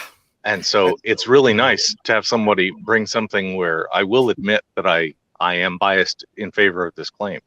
Good. Yeah, I think that's probably good for you as well. Yeah, I completely know where you're coming from. Yeah. By the way, east is that way for me. Just to establish something. Cool. Yeah. So I guess I really do believe that it is pretty much true. The sun rises in the east, at least in the United States. Does it do that the whole world round? I guess so. Probably when you get closer to the poles, you know, there's those. Okay, it gets a little different, but yeah, generally it rises in the east. Maybe it's like slightly northeast. Yeah, right. Okay. So what would you do now? What would you say to me as an SEer about that truth claim? Well, I want you to define your terms. I assume by the sun you mean Sol, our local star. Okay. And by east you mean that away, or in the direction that that Diamond is from me. I'm in on the Pacific side, and he's over on the eastern side. I guess you have a good point. It's like, well, how do you know what east is actually, right? It's like, well, I look on Google Maps and I see where I'm standing, and then that tells me what east is. That's my source of truth for that, for better or worse. Okay. Or my car, my Subaru agrees with Google Maps. It shows me what east is. Okay. And so for me, that's I don't even know, like that way, straight that way. Actually. Yeah. So when you say it rises in the east, how precisely do you mean? Oh, I mean like within. How precisely east? Not incredibly precisely. More east than any of the other three directions. Okay. Why do you think the sun rises in the east and not other directions? Why do I think that? Wow, it's interesting. I guess I have two different ways I think that. I think that because it's just always done that. I think that's my quick, fast answer. Okay. But then I could intellectualize it out and try to improve it to myself that, like, well, the Earth, the Earth rotates, and so if there's Earth rotation, the sun is in a certain place. It's because of the direction the Earth rotates. If the Earth rotates in the opposite direction, then the sun would rise in the west. So that's now somebody says, Brojo says, only on Earth and east is subjective if on another planet. Okay, yeah, right. Well, that's true. That's true. This is kind of localized only to people on Earth. It's kind of. What if I defined east as the direction the planet rotates? Okay, that's cool. I guess if I was going to map, I'm having a little trouble imagining this in my mind, but I'm just picturing. Okay, so in other words, the direction in which it rotates, that is where the sun will appear to rise, is what you're saying. Yeah, I'm saying that. So on Venus, if you were above the cloud tops in a balloon so that you don't burn to death, it would still rise in the east by this definition, but the north-south poles would be kind of inverted relative Earth, I think. Yeah, I don't know. So you're kind of expanding the scope here a little bit. I don't know if I can say much about Venus. And so far it sounds good. I'm tempted to Google this. What direction does the Earth turn? And then there's another source of knowledge for me, whatever the hell Google replies to me with, right? Yeah. Okay. Let's see. Is it hard? Is it a hard one to push back How sure? on? I would like to ask. How sure are you that you perceive things correctly in this case? Not entirely sure. I make mistakes all the time with things. My perceptions. Okay. So you're just allowing that you might have confused yourself. So what could you learn that would make you think you had confused yourself? This is hypothetical, something you don't know now, Yeah, but like you could how learn could tomorrow. how could I falsify this in a way? Is sort of what you're asking. Yeah, if like one day, like it was if I had a clock that told me it was morning and the sun was in the physical west, I'd be like, whoa, right? So that observation, like all swans, like yes, if I saw a black swan, that would ruin my belief that all swans are white. So there's how. Okay. Right. Yeah. If the sun rose in the west, would you believe in Allah? If the sun rose, no, I would not. Oh, okay. That's one of the apparently the predictions in the Quran is that at some point Allah will not give the sun permission to rise in the east, and it will have to come back and rise out of the west. Oh, I've never heard that. That's interesting. Well. Yeah. Josh asks, isn't east and west relative to the north and south magnetic poles? And I would say, well, maybe until the poles flip, but no, I don't think so. I don't think the magnetic poles define east for us. I think it's rotation. Yeah, but even in Australia, north, south, east, west are the same. I mean, yes. The water goes down the toilet in the opposite direction, but north is still north. Our north. Yep. Yeah. At least one of the planets rotate in a different direction. Venus is one of my favorite examples of local ones that do that. That's interesting. If you don't. Yes, and Daniel was saying we can line it up with Stonehenge or Fridgehenge. So one thing that's made me think about though is that I'm actually correlating two pieces of information, right? Not just seeing the sun, but also like seeing a clock that I have to trust, right? Why a clock? Well, because when I say the English sentence rises in the east, that means in the morning the sun is in the east and it has come up, right? So I have to know whether it's morning. Is the morning defined by when the sun rises? Well, it's closely correlated. Yeah. Okay. This kind of leads to one of the questions I had in mind. What were you going to ask? What hidden assumptions are in this claim? That what hidden assumptions are there here? That the sun always rises at some point? It doesn't just stop? The sun rises in the east. The hidden assumption that like it rises and I can observe it, right? There's an assumption. It rises in the east, then also that it sets. It does the opposite at some point. Yeah, right. And that I'm able to determine what north, south, east, west is, right? So I'm able to correlate. So actually, there's three pieces of information I need to correlate, right? Like the compass directions, like what you started with there, Dali, and then the compass directions, actually observing the sun, and then sort of knowing, maybe observing the sun over 2 points of time to see, well, is it rising or setting, actually. And then also, I guess implicit in my statement was in the morning it rises, although I didn't actually say that. I mean, we could have the sun begin to rise in the evening, right? That's, I guess, so in a way we're sort of conflating two issues here, actually. Whether it's evening, morning, or whether the sun is rising, setting. And you get into the definitions of morning and evening, midday. Yeah, right. Well, I don't need to take up too much time if there's other people that want to have claims. So I'm happy to be grilled. Nobody else is jumping in yet, so you still have our attention. Brojo claims that the sun doesn't actually rise. Oh, can you accept that truth? Is that a relative truth? That's valid. Yeah, right. Well, all movement, there are no privileged frames of reference, right? We know this from that's an Einstein thing. I would believe that. And so yeah, when I'm saying the sunrise in the east, I'm being casual with my logic and with my physics, and I'm saying as a privileged observer on east, the sun appears to rise on the earth. The sun appears to rise from the east daily. Right? So Johnny, if the sun, for whatever reason, didn't rise in the east, would you want to know? Yeah. yeah. I guess that's a good question and a good thing to be. Yes, for sure. What would convince you that it doesn't rise in the east? What would it take to? Mhm. I guess if like any of those three sources of information, the sun's movement, a compass, a time, like just didn't match up anymore, right? It's an interest. That's an interesting little logical puzzle. But yeah, but seeing the sun rise and it not being, we'll see, the sun rises in the east. Now I'm just getting into the logic of it.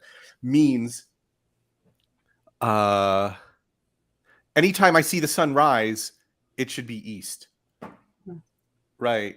And it's like an observational thing. Like you're observing the sun moving up in your visual field of view. Yeah. Then if I saw the sun rising and it was not east, then that's a big problem. Then I'm like, oh, that would blow my belief. I'd be like, oh, it doesn't always do that. And yeah, I'd like to know, because that would call into question like everything else I believe, right? Mhm.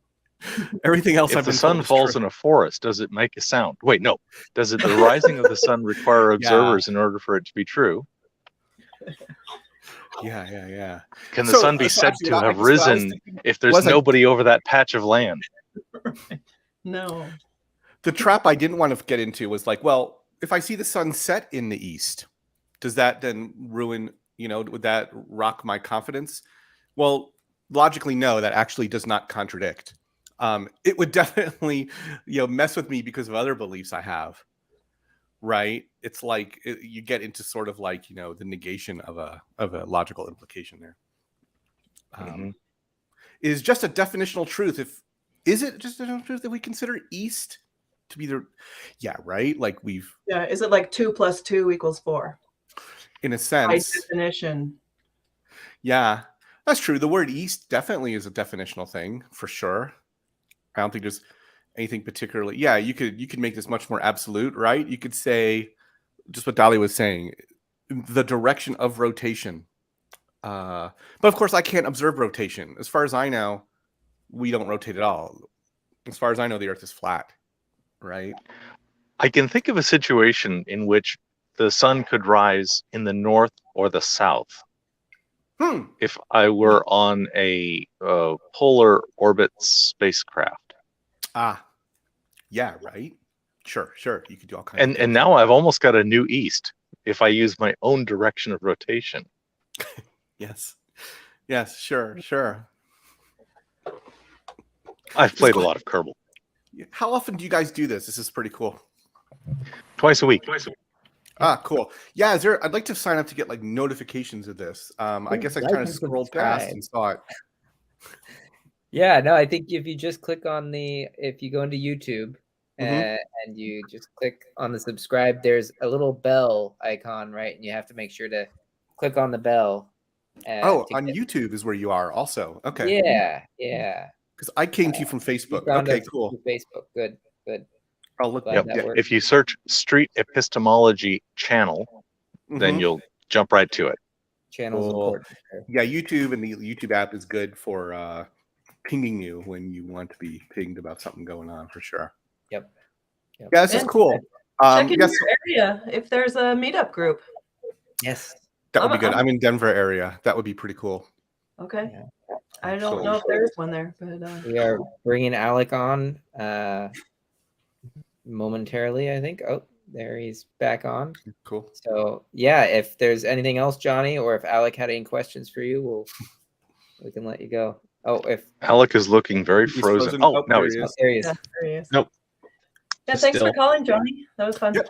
Thanks a lot, everybody. I appreciate it. Nice. Good conversation. Yeah. There he is. Maybe. Fun. I know he's been coming in and out a little bit. Welcome back. Yeah.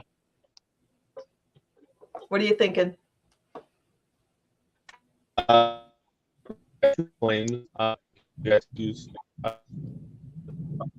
Maybe try turning off your video, because I think the audio is cutting out. So if you turn off your video, maybe we'll get better stream quality. Is this a bit better? It's consistent in the moment. Yeah. Okay, that's good enough. Yeah. Oh, he's gone, and I didn't kick him. I swear. Yeah. Yep. He's completely out of here. Oh darn. Well, and I can't talk much because I had some connection issues this evening too. So it's not just Alec. It's all good. Not a Yeah. problem. It happens. What comments do we have happening? Daniel asks, how many stars does everyone know by sight and name? Ooh. 1, 0. 0. You know, I can easily find Betelgeuse on most nights when I can see Orion. Polaris. I used to be an amateur astronomer when I was young, so Cool. I've forgotten so many stars. What's the name of our sun? I could learn Sol. that one. Sol. Okay, got it. SOL. Yeah. There you go. Makes sense. Yeah, I don't know, probably somewhere on the order of 1 to 2 dozen, something like that. And that's It's pretty solid. well, I should know more as an astronomer. But I also have terrible memory, which is why I became a physicist. So Oh, I didn't know astronomy was a prerequisite for street epistemology. My bad. yeah, Nope, sure. it isn't. It isn't. Really? Dang, why did I It waste isn't, no. my time? Questioning all my life choices. I was building up to it.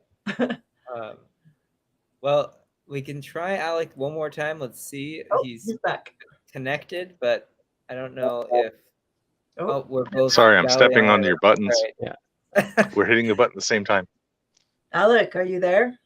Yep. Yes. Yep. Do we hear you? Yep. Here. Oh, I hear Excellent. And I hear you Loud and guys. clear. Yes. So you can hide behind the talkie circle thing, and tell us your claim. Tell us what you'd like us to Yeah. push back on. Yeah. So I had 2 claims for you to choose from. One is concerning gender pronouns, and the other one is concerning who can participate in the political sphere. Hmm. Either one. These both seem like how to best run society kind of questions. And we typically just go to about the 2-hour mark, so we may only have time for one, but we could start with your favorite and go from there, or the one that means the most to you, would affect you day to day. That's one of the ones I like to stick with. Yeah. Okay. I would put forth the claim that people, the people that serve in higher public office, especially, they have to have a certain amount of cognitive ability, and so that would exclude obviously people that are mentally challenged, and also older people that have declining cognitive performance. To participate in the political process? Yeah, well, or guys like people like that can actually make decisions that like like how they, yeah, exactly, not just like voting, like actually like actually like senators, representatives, presidents, like that sort of thing. And this is probably more geared towards like age limit.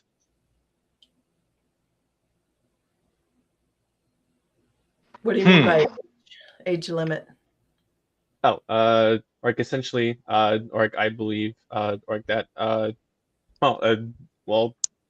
as people get older, like essentially like their ability to fluidly think, or is lessened, and people are, like they're less open to change, and also they just have a decline in ability, and there should be some cutoff of age in the same way that there's like a minimal age, like that you can essentially serve in the office roles. There should also be like a maximum age. Okay, so is it better to have a maximum age or a performance test, or do you want both?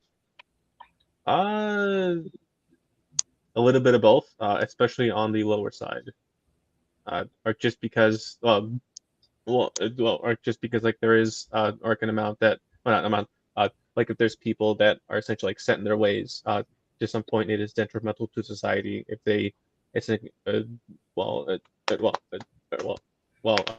they essentially continue to like have power. like even like if like the brain's all fine, but they're well, like they're like set in the ways, and they're like 90 something, right? Chances are that the world that they perceive isn't the world that's actually like the case, more so than like the average person, and that would like well, like that would probably tip the scales to them like not being eligible to serve. Okay. Can you give me any examples of politicians you think would be ineligible because they couldn't pass the tests that maybe currently or recently have served? No. Like, can you give me? Go ahead.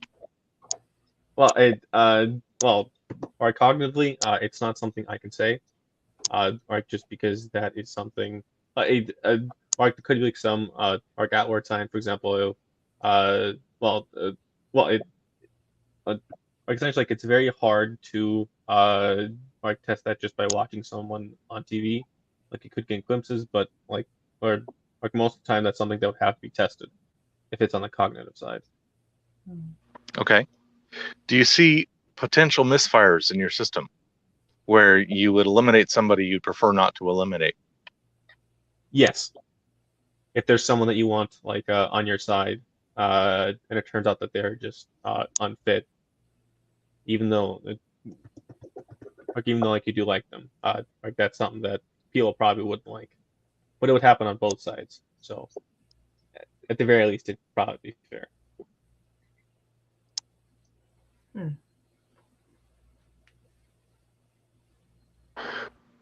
Would you adjust the lower age?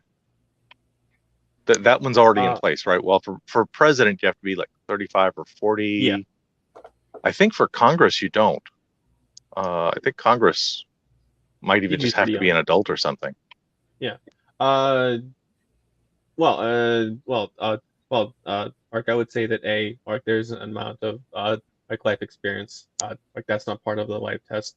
But secondly, like most people not develop like they fully develop around like 26-inch, and so I think that's a pretty good cutoff for the lower age. Essentially, like when people fully mentally develop. Okay, so you're basing it on doctors' opinions about when the brain fully develops? That and also partially experience. Just because, or just because like you do need a good view of the world. Like it like if there was someone that like for some reason like somehow or if there was someone that like if there was someone that had a fully mature brain by like 16 or like 18, like I would say that most people would like assume that they're just an experience just because they don't have like a very good model of the world, and so like they can't actually make great leadership or decisions, and so they shouldn't be included, and that's generally accurate. Like once you're once like you're in your mid-20s, that's a good enough view of the world. Could be better, but it's probably good enough. So imagine that you've got a cohort of people who are undecided on your proposition. Mm-hmm. What kind of data would you like to show them that would change their minds toward your position? Like I would show them like people's ability to make decisions based off of cognitive tests. Most of the time, this is related to IQ, even though that itself is problematic. It's still an indicator, and there are ones like it, like that do help. Then I would also show then I'll also probably show the people that have very little experience tend to not make good decisions, and B, people that are set in their ways in a society that is always changing, they also probably don't make good decisions.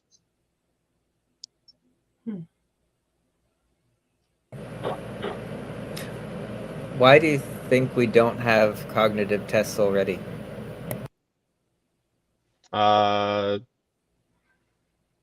It's probably something that's emerged.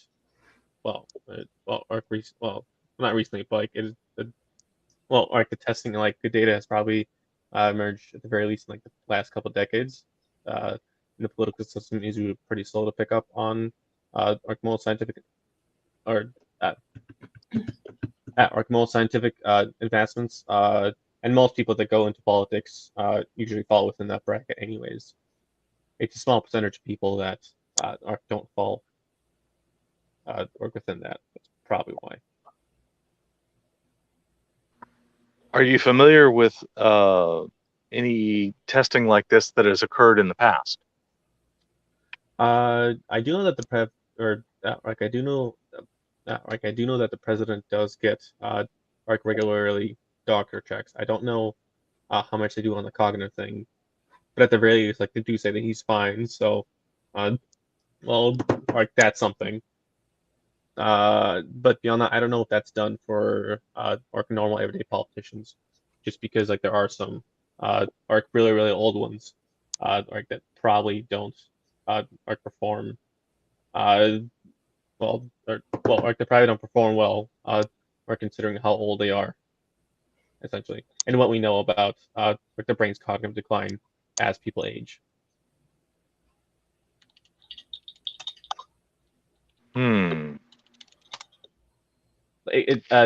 Like this sort of thing is probably more targeting like the like Senate or Supreme Court, or essentially like any office of the or essentially any offices, yeah, or essentially any office like that doesn't have term limits, and where people can essentially just keep getting reelected until essentially like they die or they just want to stop. Yeah, I'm thinking of a whole lot of senators right now. Yeah, very old ones. Been there a long time.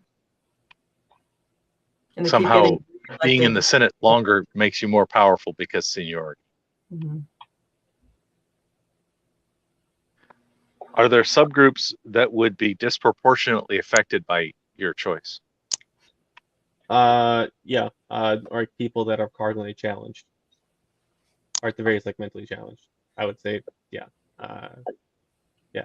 Unfortunately, they would not get or proper representation in the same way that people think of or proper representation.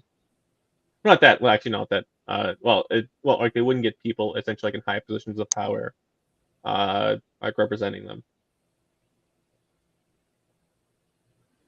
Rob Schechter asked, should statements work well for SE or is statements better? That's actually something that has shifted during the time I've been practicing SE. When I first started, we were very much looking for is kind of statements, things that could be nailed down to objective questions. And then as a community, we learned to deal with should questions more. So we've expanded the question. Yes, is statements are easier because the test of whether your epistemology is nailed down is easier, whereas should statements all come down to we do need to allow a lot of subjectivity for should statements. Like I could rephrase this. Or I could rephrase this. Or I could rephrase this into like an is statement by saying, like if the goal for the government is to essentially best and most efficiently to manage the people, then it is imperative that people essentially both have good cognitive performance and also and also aren't too inexperienced and aren't essentially too too experienced / too old. Okay. I can phrase it that way. What fraction of existing politicians do you think would be eliminated by your test if you set the strictness level? I think probably less than 10%. Okay. And how much do you think then that less than 10% would make very much of a difference in government? I think so, just because or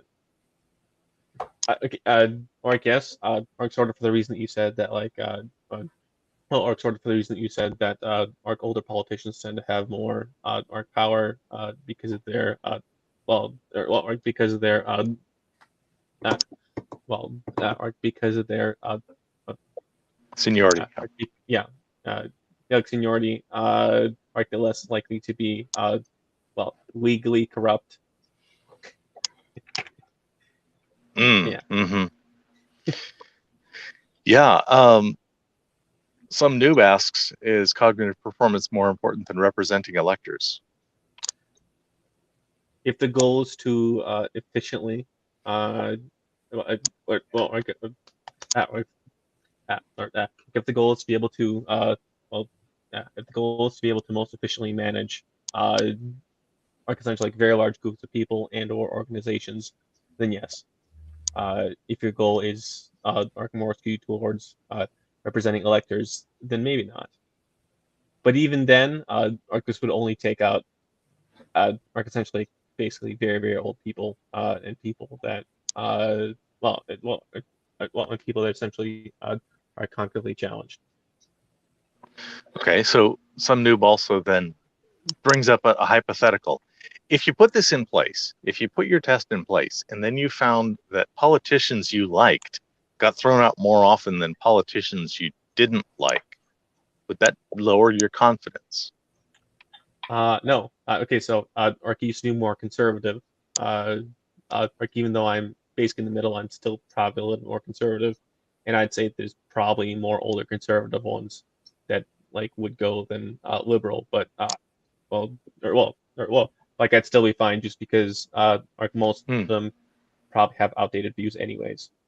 So I'm hearing you say that it probably would eliminate more politicians you like than politicians you didn't like. Yeah. Okay. Willing to bite that bullet. I like it. I don't really care about politicians. I care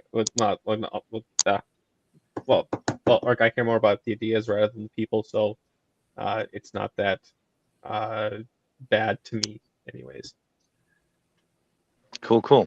And thinking about Reed, what's the second best choice? If you can't have this test because something Supreme Court, Constitution, something voters, what would be your next favorite way to address the problem? Yeah. Set a bar for how old you can be, in the same way that you can set a bar for how young, or in the same way that you can set a bar for how young. Yeah, in the same way that you can set a bar for how young you could be.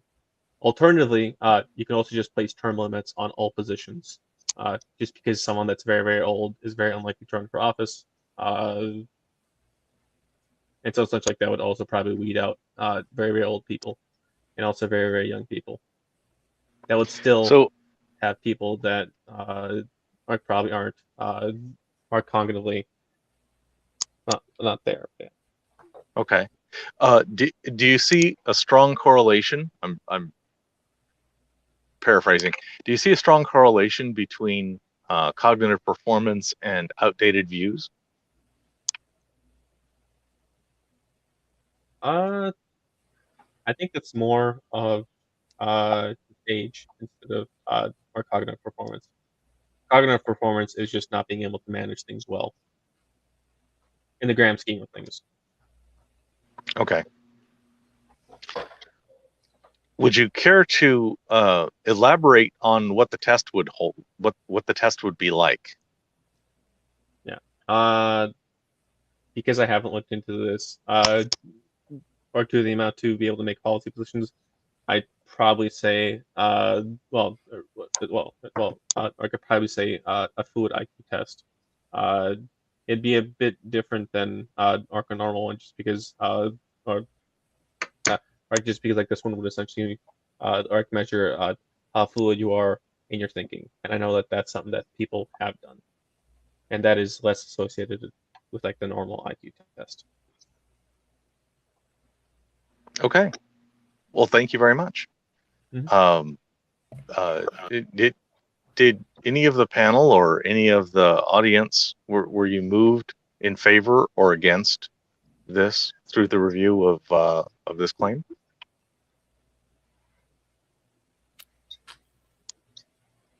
I'd have to give it more thought. Yeah, I'm still thinking about like what the implications would be, like if someone got elected and then didn't pass this test, what would then happen? I don't know. And then I'm also wondering, like, does this test, would we have to vote and like agree to implement the test? Or would Congress be able to just pass it on their own with a law? Or like, I don't know. There's a lot of questions in my mind still about it, but Right. certainly interesting. Including more term limits to more positions, possibly, Right. or other options as well. Yeah, which would be better, term limits or a cognitive test? You know, which would give better outcomes? It'd definitely be easier. Term limits Yeah, would be much It'd be easier. simpler. Yeah. And Rob notes that the constitutional issues are really important, and we didn't get into them. Right, we didn't Right. get into that level of detail. Yep. But I'm inclined against it. I think I have been moved away from the idea, and I think a lot of that has to do with my history of tests used in voting kinds of things, as well as issues of it's mostly issues of, I don't mean fraud, I mean misuse. Abuse. Yeah, abuse. That's true. Yeah, so term limits or term limits are probably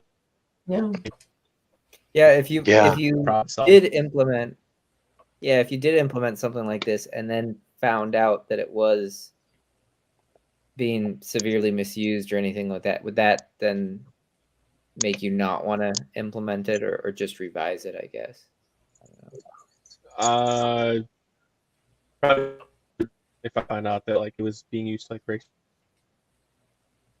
a lot of this. We are at 2 hours. Thank you for this conversation. Thank you, Alec. That was a great claim to explore. A little challenging, which is just how we like it. Lisa, do you have anything going on this week that I should be paying attention to?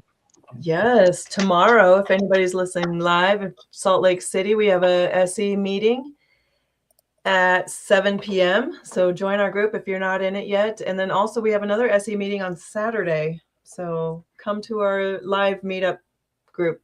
It's a lot of fun. We practice. So do that. That's it. Joss Osler says, in a perfect world, if it wouldn't be abused, would I support it? Yes. Yeah, I actually do have a utopia world where this kind of thing is in place. I'm writing a fiction utopia, and a person's ability to perform in a good executive and all those kinds of things much more visible and judged by really good AI reporting to the voters in question. So yes, in a utopia, yes. Yep. Dali, so thank you. Sorry, did you just ask me the same question? Yeah. I have right now I've been doing this panel show a lot. We're doing this twice a week plus so I'll be back with you on Saturday at 1 p.m. my time, 3 p.m. Eastern, no, 4 p.m. Eastern, for a similar kind of show. And then next Tuesday, same time as this show, we'll be having this call-in show, and Matthew Havertz will be our ringer caller. He has recently written a book about his own epistemology, and we might be speaking to that. I think Lisa might be reading that book, so she'll know things. I'm working on it. Yeah. How about you, Diamond? Yeah, I'm gonna be at the creators meeting on Thursday. I think Lisa's gonna be there too, right? I don't know. Lots of us probably. So yeah, if you're interested in creating a channel or anything, you can check out the SEI website for info on how to join that. And it's going to be a rolling thing. So, you know, if you miss this meeting or can't do this Thursday, that's okay. You'll have other opportunities. And then Will that be every probably- month? Do you know? I don't know what the schedule is. I'm only aware of this first meeting. This is the first one. We'll yeah. figure it out. Okay. Yeah. Cool. But and then I don't know when the next call-in show I'll be on. I'm not sure yet of my schedule, but I'm probably scheduled to be on Inspire Reflection channel next Friday, I think. We don't know the topic or anything. We'll find out, but that's a fun channel too. So There's Yeah, always that's something coming up. So yeah, for sure. Yeah. Cool. Yeah. All right. Yep. And thanks, guys. all right. It's been fun. Appreciate it. Bye.